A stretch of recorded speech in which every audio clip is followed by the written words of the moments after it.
Quand on pense à la guerre froide, on imagine les espions soviétiques, la CIA, la course à l'armement nucléaire. Mais un acteur inattendu jouait aussi sa propre partie, dans l'ombre, entre les grandes puissances, le Vatican. Et ce qu'on découvre aujourd'hui dépasse la fiction. Oui, le Saint-Siège aurait disposé d'une arme secrète pour influencer les blocs Est et Ouest. Une arme invisible, puissante, qui n'utilise ni balles ni bombes, mais qui a pourtant fait chanceler des régimes entiers. Dans cette vidéo, tu vas découvrir pourquoi le Vatican était au cœur de la stratégie mondiale, comment il a déployé cette arme dans le plus grand secret, et surtout, ce qu'elle a réellement changé dans l'histoire contemporaine. Installe-toi bien, car ce que tu vas apprendre remet en cause bien des idées reçues sur l'influence religieuse dans la géopolitique moderne. 1. Un État minuscule au cœur d'un jeu mondial. Le Vatican ne mesure que 0,44 km/h, moins qu'un petit quartier de Paris. Et pourtant, il dispose d'un réseau d'ambassades dans plus de 180 pays, d'un service de renseignement non officiel et d'un chef d'État qui parle à la fois aux croyants et aux puissants. Pendant la guerre froide, ce micro-État s'est retrouvé dans une position unique, neutre militairement mais extrêmement influent dans les blocs de l'Est et de l'Ouest. Pourquoi? Parce que l'Église catholique est implantée aussi bien à New York qu'à Varsovie, à Buenos Aires qu'à Moscou. Et ça, ni la CIA ni le KGB ne pouvaient l'ignorer. 2. Le vrai pouvoir du Vatican, l'information. Le Vatican possède une arme bien plus redoutable que les fusils, l'information. Chaque église, chaque évêque, chaque missionnaire remontait des informations au Saint-Siège. Dans les années 1950 à 1980, le Vatican disposait ainsi du réseau le plus dense d'informateurs dans le monde communiste. Mais attention, ce ne sont pas des espions au sens classique du terme. Ce sont des hommes d'église, bien intégrés, respectés, parfois même protégés, qui observent, écoutent, notent. Le Vatican savait donc, souvent avant même les services secrets occidentaux, ce qui se tramait dans les rues de Prague, de Budapest ou de Bucarest. Et ce réseau avait un nom officieux, le réseau des nonces apostoliques. Chaque nonce, ambassadeur du pape, rapportait des rapports détaillés sur la situation dans son pays d'affectation.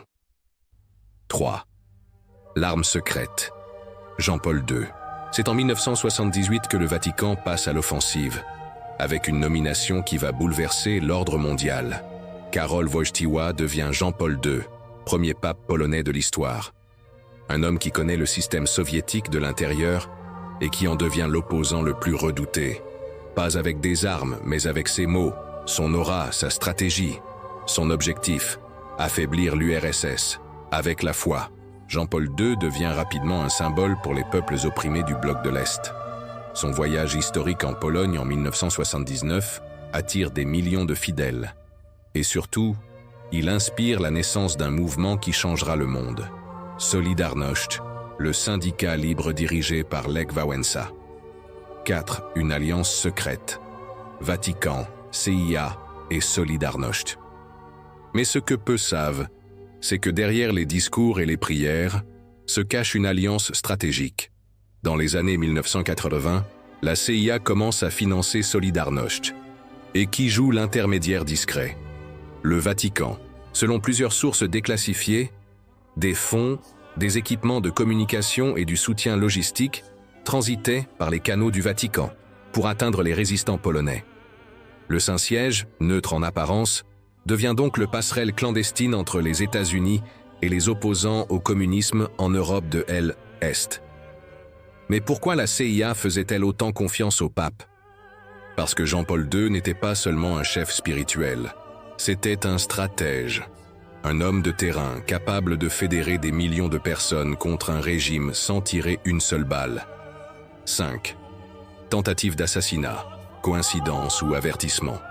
Le 13 mai 1981, alors qu'il salue la foule place Saint-Pierre, Jean-Paul II est grièvement blessé par balle. Son agresseur, Mehmet Ali Ağca, membre d'un groupe d'extrême droite turc, entraîné en Bulgarie. Immédiatement, les soupçons se tournent vers le bloc de l'Est. Le KGB aurait-il tenté de tuer le pape? Selon de nombreux historiens, cette tentative d'assassinat serait une réponse directe à l'influence croissante du Vatican en Europe de l'Est. Jean-Paul II survit et ressort renforcé. Il devient un symbole encore plus puissant, une sorte de miraculé, difficile à éliminer sans provoquer une crise mondiale. Des ambassades déguisées en églises. À travers le monde, notamment dans les pays sous influence soviétique, les églises catholiques devenaient bien plus que de simples lieux de culte. Elles se transformaient en bastions d'information, centres de communication, et parfois même en base de résistance morale.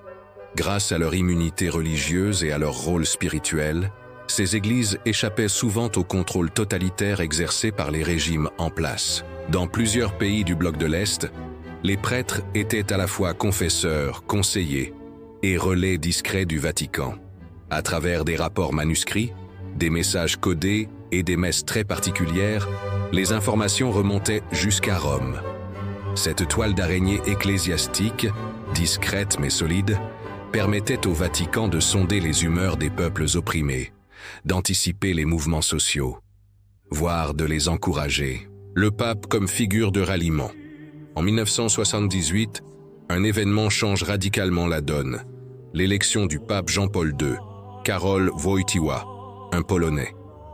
Pour la première fois depuis des siècles, un pape vient de l'autre côté du rideau de fer. Ce n'est pas anodin. C'est un séisme diplomatique, un message envoyé au monde entier. Le Vatican n'est plus neutre. Il incarne désormais l'espoir d'un peuple opprimé. Jean-Paul II sait ce que c'est que de vivre sous le joug communiste. Il parle aux masses, galvanise les foules, redonne courage aux dissidents. Lors de sa visite historique en Pologne en 1979, des millions de Polonais l'acclament. Le régime vacille, le KGB s'inquiète. Et pour cause. Le pape devient un catalyseur de résistance, l'arme spirituelle du Vatican, l'opinion publique. Le véritable génie du Vatican ne résidait pas dans des armes matérielles, mais dans sa capacité à influencer les consciences. L'Église possédait et possède toujours une arme invisible et puissante, la légitimité morale. Elle pouvait dénoncer, condamner, sanctifier. Dans une époque où la propagande faisait rage, la voix du pape faisait autorité, notamment dans les médias occidentaux.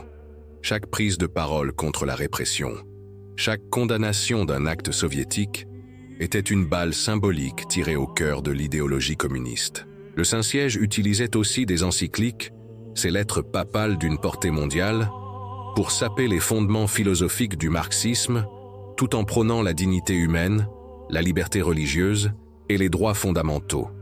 Une collaboration trouble avec la CIA, ce que l'histoire officielle a longtemps nié, les archives déclassifiées des services américains l'ont progressivement confirmé. Le Vatican aurait bel et bien collaboré avec la CIA dans certains cas spécifiques. Le but n'était pas militaire, mais stratégique. Selon plusieurs documents, des informations recueillies par les émissaires du Vatican dans le bloc de l'Est étaient discrètement transmises à l'Occident. Le pape et son entourage, bien que prudents, acceptaient parfois de jouer les intermédiaires. Rome devenait un pont entre l'Est et l'Ouest, un canal de communication là où l'espionnage traditionnel échouait. Mais le Saint-Siège, fidèle à sa diplomatie millénaire, ne donnait jamais tout.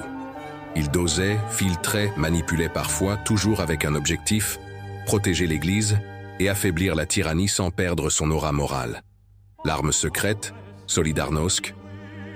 En 1980, le régime polonais fait face à un mouvement ouvrier inédit, Solidarnosc, le premier syndicat indépendant dans un pays communiste.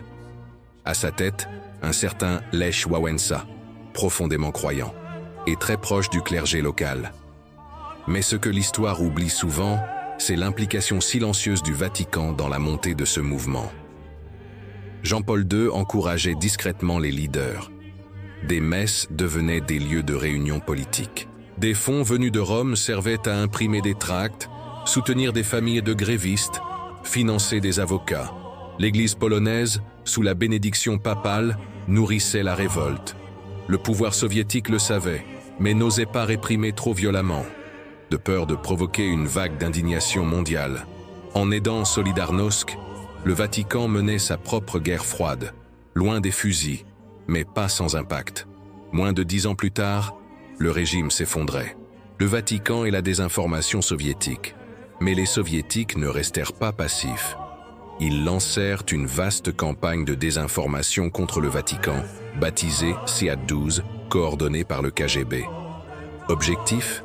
Salir l'image de Jean-Paul II en diffusant de faux documents prétendant qu'il aurait été complice des nazis ou financé par la CIA.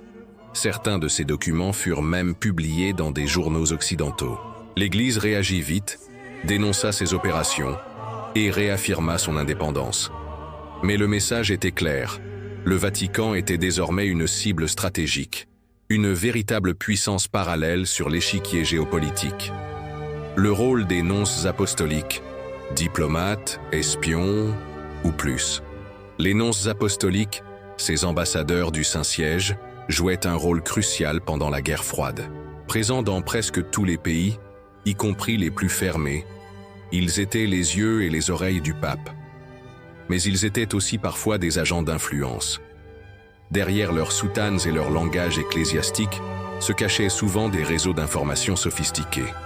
Les rapports envoyés à Rome n'étaient pas de simples nouvelles religieuses.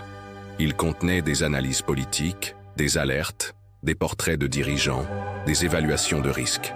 Et tout cela sans que personne ne puisse vraiment les accuser d'espionnage. Le génie diplomatique du Vatican repose précisément sur cette ambiguïté permanente. Être présent partout, mais responsable de rien. Un pouvoir sans armée, mais pas sans influence. À l'issue de la guerre froide, le Vatican n'a tiré aucun missile, ne s'est engagé dans aucune guerre. Pourtant, il a influencé l'une des plus grandes transformations politiques du XXe siècle. Son arme secrète, ce n'était pas un objet, ce n'était pas un lieu. C'était une combinaison unique de foi, stratégie, intelligence humaine et influence morale. Jean-Paul II a été, sans exagération, un acteur déterminant dans la chute du communisme en Europe. Et cela sans tirer une balle. Conclusion. Et si le Vatican n'avait pas été là? Imagine un instant, et si le Vatican n'avait pas eu cette position? Si l'Église était restée silencieuse, soumise ou neutre? Combien de mouvements comme Solidarnosc n'auraient jamais vu le jour? Combien de dissidents seraient restés seuls? Combien de peuples auraient perdu espoir? Ce haine, et pas pour rien que certains anciens responsables soviétiques qualifiait Jean-Paul II de pape qui a abattu le communisme avec un rosaire. Et toi, que penses-tu? Le Vatican a-t-il été un héros discret de la liberté? Ou un joueur trop impliqué dans les affaires politiques? Ce script te révèle une facette souvent méconnue de l'histoire. Dis-moi en commentaire si tu veux une suite sur les archives secrètes du Vatican ou les prophéties cachées de Fatima et leur rôle géopolitique.